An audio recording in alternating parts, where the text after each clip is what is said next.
Alright, Courtney, here we go. Here's the little video we promised. This is what we call a butt bridge. So Alicia's going to demonstrate our booty bridge. Now make sure in this position, you want to be able to squeeze that booty at the top, draw that belly button in tight as you can to stabilize that core. This is a double leg bridge. So, basically when you're doing this, there's a couple things you want to keep in mind. You want to make sure you want to be able to activate those glutes good, and you don't want to feel this in your hamstrings. If you feel this in your hamstrings, Alicia, give me a few of these. So as you go up and down, make sure at the top you squeeze that booty. If you get into, say, 15, 20 reps of these and you're starting to feel those hams light up on you, then that's when you need to make sure you're going to want to stretch those hip flexors, stretch those hamstrings out, do that piriformis stretch where you cross that leg over. We talked about that the other day. Now, once you've actually gone through those stretches, we're going to do a single leg bridge. Now, this is what this is right here. You can raise one leg up, and you're doing a single leg bridge. Once you've actually gone through those stretches, you should be able to feel those glutes and that booty activate more. So, same thing, when you do those, make sure that booty's activating, draw those abs in nice and tight, and do those single leg bridges. You should feel that booty fire a little bit more going through this movement. Okay, now I'm going to have Alicia turn over, and we're going to show you the opposite arm, opposite leg reach. This would be good core, good balance exercise. Now, granted, see how her booty's kind of sticking up on that far side there? You want to flatten that back out, so that's better. Now raise that leg up a little more, babe. There you go. Drop that hip down a little more. There you go. You want to make sure those hips are level, okay? Draw the belly button in nice and tight. Make sure your chin is tucked down so that your neck and back are actually in a nice, good alignment.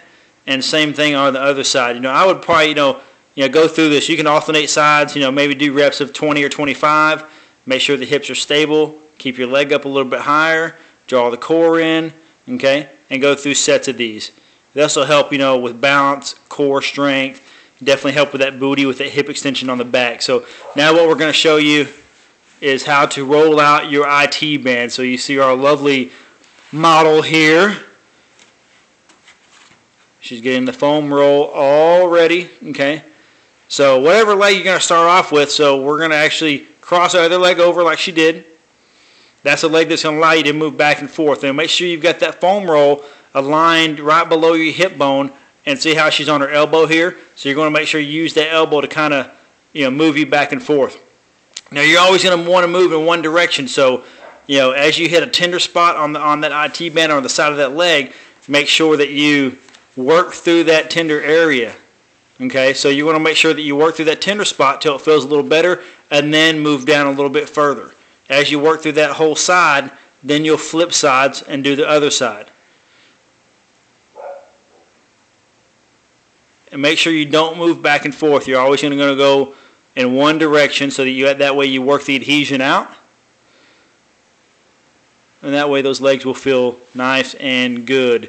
If, I had Alicia on her elbow, if Alicia, show her, rolling that IT band like you did the first time when you're up on your arm.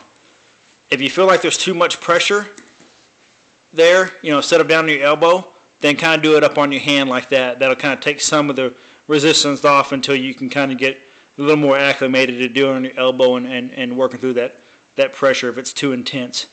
And if it is too intense, make sure to actually work through that area. If it gets too hard, then back off of it a little bit and then go back and do it again. Okay? And I think that is it. So we're going to send this YouTube to you. Here's our lovely daughter, Tatum. Really? Yeah, there you go.